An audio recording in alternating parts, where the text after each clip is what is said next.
There's something on my leg. To them. I did donate all that candy. All right, we're going to go ahead and start tonight's study session. We have one item on the agenda, which is a update on the comprehensive review of city ordinances, engineering design criteria, and standard specifications. So with that, I will turn it over to Scott Sturts and Carrie Edenson. Thank you very much. Scott's going to start us off. Right, we brought this forward to committee, and they request to bring it forward to the full council in the study session just to get approval on this.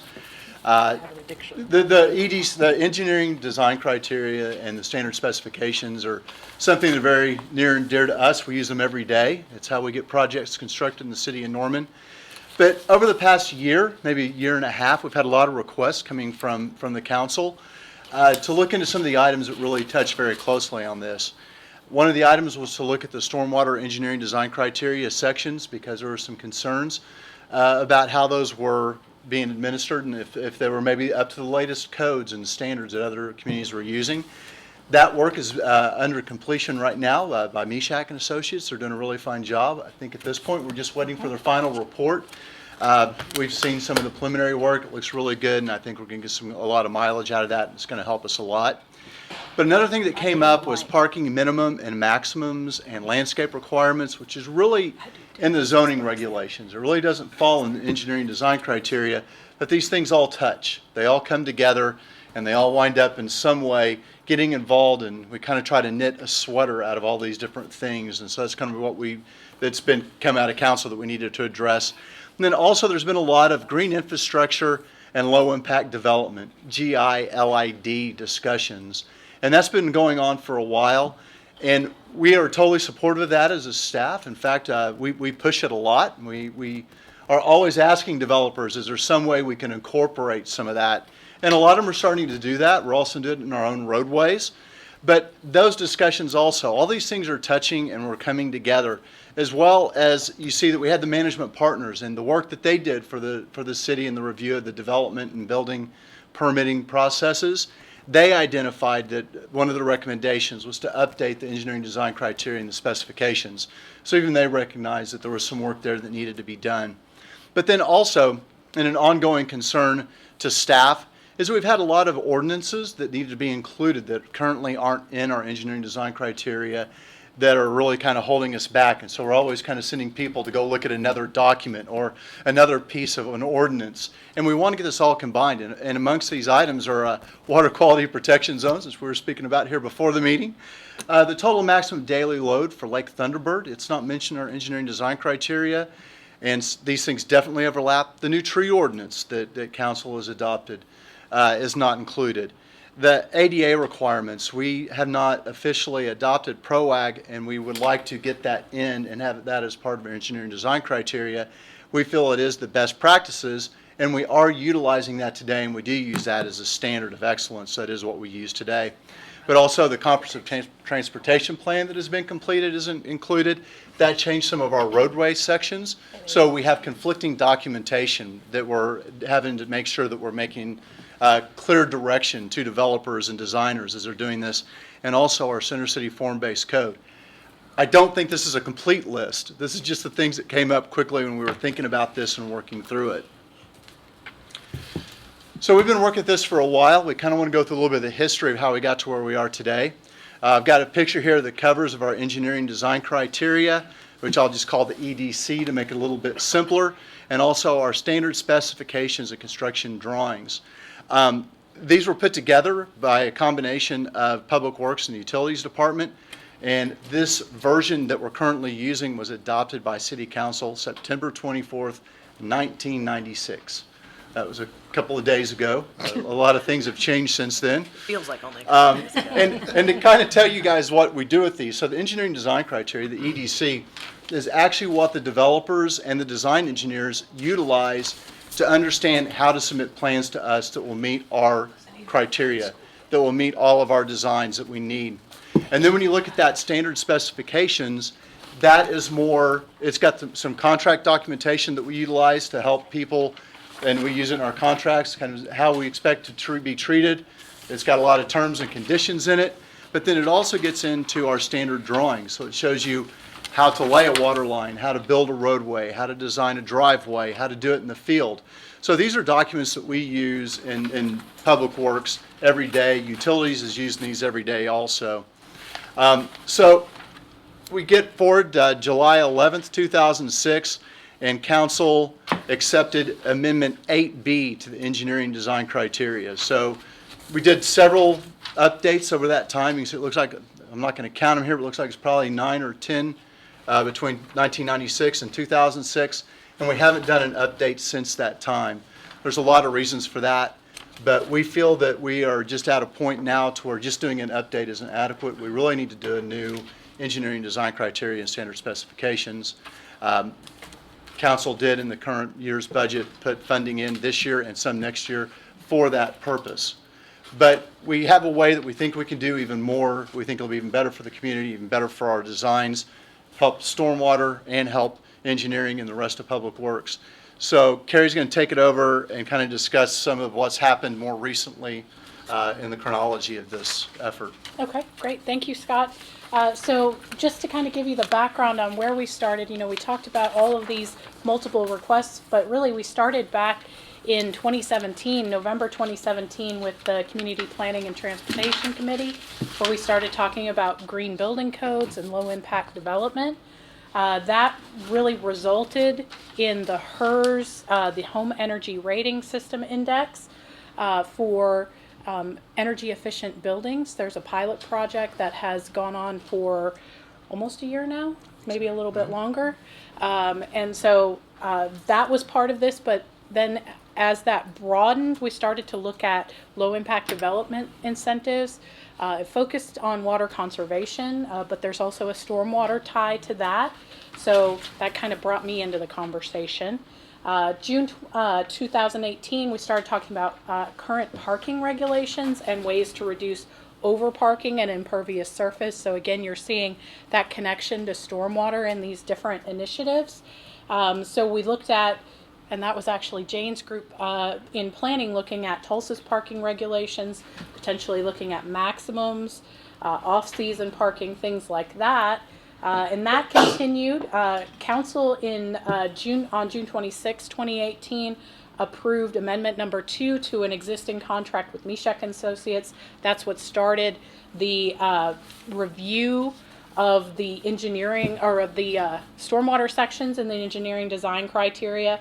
So they have provided their final report to me this month, and so we're hoping this will work into this process here. It was basically to review and recommend changes, but we still need to put those changes before a stakeholder group and then incorporate them into the engineering design criteria. So again, you can see that connection tying back to the engineering design criteria.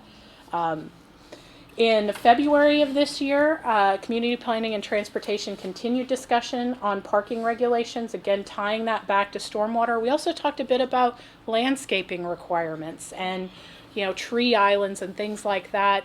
Is there a way to incentivize low impact development green infrastructure when we're developing some of these areas, and that would go back to our zoning regulations, right? So go back in our zoning ordinance to make sure that there aren't any barriers in our current regulations that would prevent someone from using green infrastructure or low impact development. We continued those discussions in May, again bringing in the low impact development incentives interrelated to stormwater quality. And so at that time, because so many of these things had all come back tied into stormwater, tied into green infrastructure, but also connected to the engineering design criteria, we proposed at that time to take a more holistic, comprehensive look at our ordinances, our engineering design criteria, some of the plans and other things that were out there, to look at identifying and removing barriers to LID or providing incentives for low impact development, while also serving some of those other goals of reducing parking and impervious surfaces. We did, as Scott said, have some partial funding for that EDC update in the FYE 2020 capital budget. So that is there, and we'll talk about that a little bit more coming up. We continued our meetings in July of this year to talk about the potential for an RFQ for this, which is a request for qualifications from consulting firms for this comprehensive review of ordinances and the EDC and the other standards. And so basically the RFQ had the following requirements. I'm going to look at reviewing current city ordinances and the engineering design criteria, identifying the barriers and incentives for green infrastructure and LID. Besides being something that I think the council and the community wants us to do, it's also something that's required by our stormwater permit. So we're helping to meet some of those compliance goals as well. We're reviewing parking, landscaping, irrigation requirements, providing recommendations for change, conducting stakeholder and public input meetings so that we can gather that feedback from the affected community as well as the public. And then as part of this, we're looking at developing LID design, operations, and maintenance manuals, in addition to updating the engineering design criteria, and then potentially having some training sessions to educate the development community on how to incorporate low impact development into projects and the associated benefits that are there. So we think at that time we didn't have the source of funding. We think we have that now. And then we presented this to Community Planning and Transportation again on October 24th to move this plan forward, and they recommended coming back to full council to discuss that. So that's what we're doing today. Our goals with this are to update all standards and requirements so that we're bringing our standards back up to reflect any changes in technology and industry practices, including some of the changes and recommendations that were identified by MESHEC in our stormwater sections. I'll also mention in the stormwater sections, we've already identified, particularly in Chapter 6000, which is our stormwater quality section, there are some things that we need to update. Our permit will be changing. They're issuing a new permit in 2020, so we'll have to incorporate some of those potential changes into that section as well. And then looking at the parking and landscaping requirements with the goal to then identify and remove barriers to green infrastructure. So the benefits of this comprehensive review under one contract, there's potential cost savings, having one project instead of multiple projects coming at all of these things from different angles. It's a unified approach. That reduces potential conflicts because, again, instead of taking multiple efforts and kind of piecemealing things together, it's one comprehensive. So hopefully it's big, it's not too big that we can't get our arms around it, but we want to make sure that we're also then eliminating duplicative stakeholder meetings, right? You don't want stakeholders coming in for LID over here and parking over here. Let's get them all in. Let's talk about it. And then looking at having all our current ordinances and requirements potentially in one document, or at least connected documents for clearer communication with the development community. That's one of the things that has been mentioned, is to make sure that we're transparent and people understand what our requirements are, so hopefully through this process we can help meet those goals. So with the EDC update, there's a potential for up to $275,000 in FYE 2020, and then in 2021, if you keep with a projected $175 in that in capital fund for this. So we have an identified source of funding.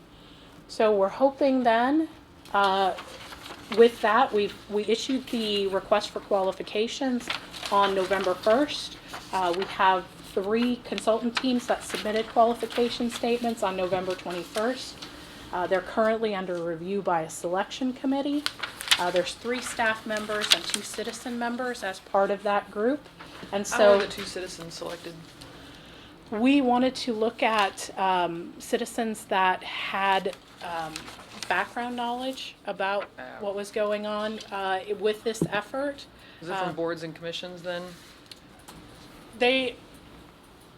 So we looked at their background, and if they had like planning commission experience, that helped, that aided in that selection. Absolutely. So Councilmember Patron? Who was it? So the 2 citizen members are, and we're okay, yeah. Dr. Bob Nairn and Andy Shearer. Andy Shearer was on Planning Commission. Bob Nairn has a lot of experience on the technical side of stormwater and engineering. And he was also on the stormwater committee. Yeah, it was. And who were the 3 staff members? So Scott and myself, and then Chris Mattingly with utilities, because utilities will have a piece in this and they need to have their part represented as well. Great. Okay, so with that, if council gives us approval tonight to move forward, then we'll move forward with selecting a consultant and negotiation of the contract. The selection committee has a way to rank those qualifications. That was set out in the request for the RFQ, the request for qualifications. There's an interview process that can be part of that. And then we negotiate the contract with the selected consulting firm and then bring the contract to council to award. Thank you. Councilmember Scanlon? A line on your previous slide caught my eye. Will include recommended changes identified by MESHIC for stormwater sections of the EDC. I am morbidly curious as to what those changes might be. So there are, I will just tell you, it's been a little bit since I've looked at it, but there are about 4 or 5 pages of changes that they've recommended in sections 5,000 and 6,000. Some of those are, some language conflicts, some definitional items, some things that we should consider given what it is being done in other parts of the country. There's some things that need to be updated because, say, for instance, rainfall has changed. Atlas 14 is now in place, so those are some of the things that are there. Anecdotally, MESHIC, as you know, has told me that there were better ways to model stormwater runoff than what we mandated in 1996. And so I'm wondering if those better ways are incorporated in these recommendations. So some of that will be in there, and that's where we want to look at through this process, making sure that we're incorporating any of that that's appropriate. A lot of things that we really looked at in the request for qualifications is we want to make sure that we do some peer city review. We like to see what like cities in our region are doing or what the progressive cities, even outside of region, are doing so that we can make sure that we are not setting in the past, but that we're moving into the future. But also, it was a lot of being able to go through and look at this as a complete document and be able to look at changes, including the MESHAC. Oh, I understand Comments this is one and- part of it, but as you can Right. appreciate, that's a big part for a number of citizens in this city. Absolutely. But, and then we want to make sure that we got all of these new rule making, new ideas put in that that we listed there at the beginning, so that we do make sure that we're giving clear direction to development as they come forward. And even for our own use as we're doing projects and, within the city, that we're making sure that we're doing things that are the best, they're going to be able to carry us as far into the future as possible. So, And I don't want to dwell on it here, but I would like to come visit you and have you educate me a little bit more specifically on what there is there. Absolutely. Thank you.